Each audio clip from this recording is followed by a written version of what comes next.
Hey, salut la famille, c'est Carlos Moser, le citoyen du monde. Écoutez, je suis choqué par ces images, n'est-ce pas, et cette actualité des Africaines, n'est-ce pas, à Porta-Porti, n'est-ce pas, à Dubaï. Mais alors, je suis choqué, pourquoi? Moi, je ne suis pas choqué à cause des images.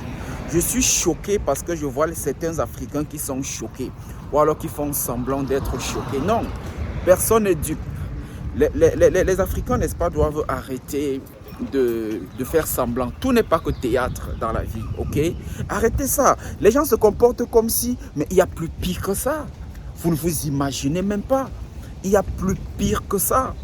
Alors, aujourd'hui, les gens font comme si c'était nouveau. Encore que, même ces images que vous voyez là, ce n'est pas tourné aujourd'hui, hein. Ce sont les images qu'on a regardées depuis plus de 3 ans. C'est seulement que c'est une blogueuse ou alors une influenceuse. Moi, j'aime pas trop les mots comme ça parce qu'il n'y a personne qui m'influence. Alors, c'est nigérienne, voilà, n'est-ce pas, qui a publié ça. Elle est suivie par près de 3 millions de personnes et ça a fait le buzz, c'est tout. C'est pas un truc d'aujourd'hui. Ce sont des choses qui existent et ça existe en Afrique hein, depuis longtemps. Mais au Gabon, depuis des années, les Noirs, les gens, même au Gabon même, font de la merde dans la bouche des femmes. Ça existe depuis. Il dit bien, il y a plus grave que ça à Dubaï et dans certains continents. Ce sont des choses qui n'existent pas en Amérique, par exemple, mais en Europe, dans certains coins en Europe, cette forme d'esclavage existe encore. Donc les gens doivent arrêter d'être choqués. Ce qu'il faut faire, il faut attaquer le problème à la racine. L'Afrique, je vous le dis, pour quand même avoir eu la chance de voyager un peu, n'est-ce pas? Quand tu voyages un peu, tu comprends beaucoup de choses. Je ne dis pas que ceux qui ne voyagent pas ne comprennent pas parce qu'on va nous dire après que oui, il y a Internet et tout. Oui, mais ceux qui voyagent comprennent ont au moins 2 avantages en plus. Je vais vous expliquer. Alors, ceux qui voyagent, les 2 avantages, c'est quoi? Quand tu voyages, tu as la chance, n'est-ce pas, de toucher du doigt ce qu'on voit seulement sur Internet ou ce qu'on nous montre à la télé. C'est-à-dire que tu as la chance de voir la réalité de la Tour Eiffel. C'est pas qu'on t'a dit, tu vois la Tour Eiffel, tu vois la partie qui est propre, la partie qui est sale. On ne t'a pas dit, tu as vu, tu as touché, tu te fais ta propre idée. Tu as la chance d'arriver à New York, tu vois New York devant toi, tu vois Los Angeles devant toi. Donc tu es différent de celui qui a regardé sur Internet ou celui à qui on a dit, même si on a bien dit, mais tu te fais ta propre idée. Ça c'est le premier avantage pour ceux qui voyagent. Le deuxième avantage c'est que tu discutes avec des personnes vraies. C'est-à-dire que quand tu arrives en Amérique, par exemple, tu discutes avec les vrais Américains. Quand tu arrives en Europe, tu discutes avec les vrais Européens. Je ne dis pas que ceux qui viennent en Afrique ne sont pas les Européens, ne sont pas les Américains. Non, c'est qui sont, mais ils ne sont pas les vrais. Parce que vous savez par exemple, les Asiatiques, tous les Asiatiques que vous voyez en Afrique, là, Chinois, Japonais, tout ça là, avant de venir en Afrique, ils ont on va appeler ça comment, une agence là-bas dans le pays, en Chine et tout, où tu dois aller passer quelques semaines là-bas pour prendre les cours sur les réalités de l'Afrique. N'est-ce pas? Et dès qu'ils arrivent donc en Afrique, ils se comportent en Africain, ils sourient avec tout le monde. Non, ils ont été formés avant d'arriver. Ce sont pas des gens... C'est vous qui vivez dans le désordre, dans le hasard, dans la débrouillardise, dans le Dieu va me... Non, il n'y a plus de ça dans le monde. Ils vivent, ils se préparent. Tous ceux qui viennent en Afrique, là, tous les blancs, là, les ambassadeurs, le personnel de l'ambassade, ceux qui viennent faire du grand commerce, ils prennent le temps d'étudier l'Afrique. Il n'y a que l'Africain qui va en Europe, en Amérique, sans étudier les autres continents. Du coup, quand il arrive, il est étonné, il est bluffé, Non! Les Européens, quand ils arrivent, ils ne sont pas bluffés. Même s'ils sont bluffés, ils font semblant. C'est que dans ces agences où ils sont allés se recycler avant d'aller en Afrique, on leur a dit comment il faut faire semblant pour faire plaisir aux Africains. Donc, ce n'est pas, ils ne sont pas bluffés. Ils sont des comédiens.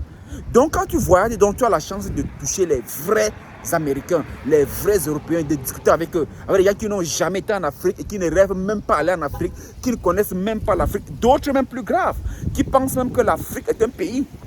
Oui, tu te rends compte que tu es en Amérique, tu discutes avec une étudiante, ou alors les étudiants qui pensent que l'Afrique est un pays. Tout simplement. Ils sont même pas dans de savoir si l'Afrique a... Tu leur dis que l'Afrique a 55 pays, ça les étonne. Pour eux, l'Afrique, c'est un pays parce qu'on leur enseigne même pas ça dans leur école. Dis que quand un étudiant dit qu'elle a le master, et pour elle, l'Afrique, c'est un pays. Sauf ceux qui font dans la diplomatie qui comprennent ça. Donc, les gens ne doivent pas faire comme s'ils sont étonnés. Le gros problème ici, ce sont les Africains eux-mêmes. Pour stopper ça, et la politique y est toujours. L'Afrique, il n'y a aucun pays, n'est-ce pas, en Occident, des Blancs, entre guillemets, il n'y a aucun pays des Blancs qui dépasse un seul pays africain. Même le Niger, qu'on dit qu'il est le pays le plus pauvre du monde. Il n'y a aucun pays des Blancs qui dépasse le Niger en termes de richesse. La richesse, c'est quoi? C'est le sous-sol. Quand l'Européen vient en Afrique, il voit le sous-sol africain, le manganèse, l'or, tout ça là. Les dirigeants africains font quoi? Ils lui donnent. D'ailleurs, même ça ne sert à rien du tout. Ils ne peuvent pas transformer cet or-là. Ils donnent ça.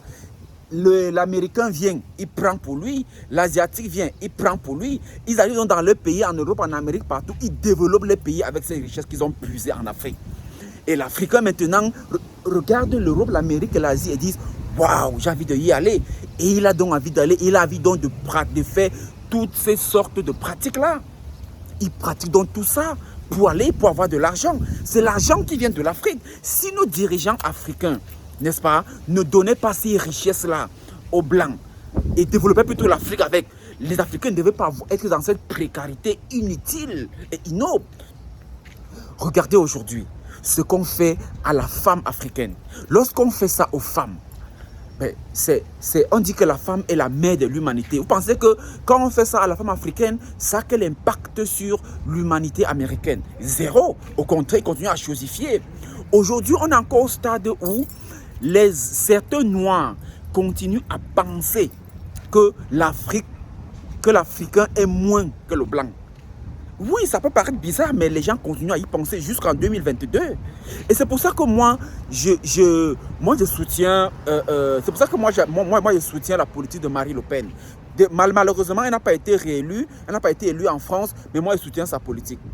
Je suis d'accord avec elle sur l'immigration, sa politique d'immigration. Lorsqu'elle pense qu'il faut chasser tout le monde, oui, parce que si on chasse tout le monde, les sans-papiers là, on empêche aux gens d'entrer et tout, ça va apporter beaucoup à l'Afrique. Les gens vont bousculer nos dirigeants en Afrique. Parce que nos dirigeants en Afrique, ils se battent pour être au pouvoir. Et nous, Africains, on leur fait confiance, on vote pour eux. Mais une fois au pouvoir, ils n'implémentent plus la politique, n'est-ce pas, la politique qu'ils ont montrée pendant la campagne électorale. Maintenant, ils développent toutes les stratagèmes, les stratégies, comment faire pour durer au pouvoir, en vendant le sous-sol africain et en développant des techniques pour rester longtemps au pouvoir et ne plus développer l'Afrique. On doit bousculer nos dirigeants à développer l'Afrique pour que l'Afrique soit comme l'Amérique, soit comme l'Europe, soit comme l'Asie. Parce qu'il n'y a aucun de ces pays qui est plus riche que l'Afrique. Aucun. Je dis bien aucun. Aucun. Même le Niger, qu'on dit c'est le pays le plus pauvre du monde, la France n'est pas plus riche que le Niger. Regardez par exemple, je vais vous faire une confidence. Et ce n'est pas un secret de guerre que je trahis. On vous dit par exemple que la France a le nucléaire. Ce n'est pas que c'est faux. La France n'a aucun nucléaire. C'est le bluff.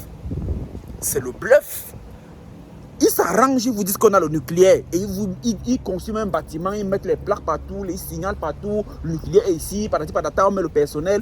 C'est le bluff, il y a zéro nucléaire.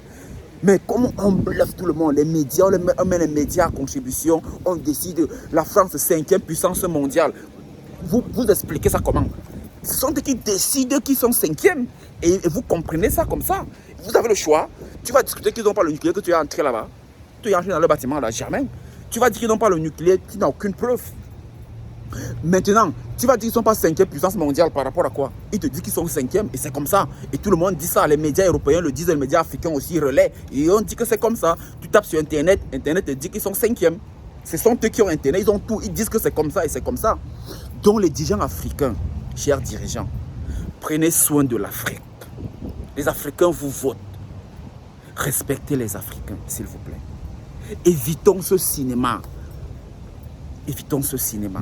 On ne peut pas mettre de la merde dans la bouche des femmes qui vont rentrer en Afrique, embrasser encore les hommes en Afrique Les catastrophes naturelles vont arriver après. Les Mongols vont naître. Les enfants vont naître avec 2 têtes. Au lieu, on va nous dire que la science explique ça, mais c'est pas possible. Et puis ces femmes-là, ça ne reste jamais, ça ne passe jamais anodin. Hein. Il y a des conséquences énormes. Vous ne pouvez pas croire. Il y a des conséquences énormes. Les gens se détruisent. Les gens se détruisent. L'être humain, la dignité humaine. Et c'est le noir. C'est le noir. Pendant que beaucoup de noirs se battent, d'autres noirs qui sont malheureusement les dirigeants n'aident pas les Africains. Je suis choqué et c'est ça qui me choque. Ce n'est pas le fait d'avoir regardé les femmes manger de la merde qui me choque, mais c'est parce que certains Africains sont choqués. C'est ça qui me choque. Vraiment, les amis. Respectez les Africains, respectons-nous. Respectons-nous. Ça fait très mal.